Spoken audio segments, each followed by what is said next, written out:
Paldo na naman si Coach. Hindi. Bitcoin, umabot ang presyo ngayon sa 103,000 US dollar. Grabe, lumipad naman ang Bitcoin. So napakaswerte ng mga nakasabay. Iyak naman yung mga naiwanan, kagaya ko.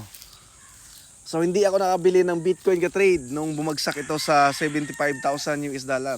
Kung napanood nyo yung video ko dati, nung ang presyo ng Bitcoin ay nasa 110, ang sabi ko na hindi magandang bumili, mas magandang bumili kapag bumagsak sa 75, doon ako bibili.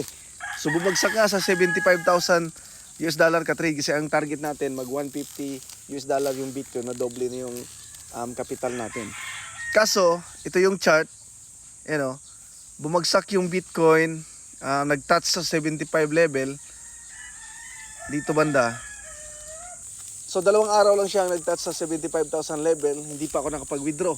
I-withdraw ko na sana yung iba kong investment para ilagay ko sa Bitcoin.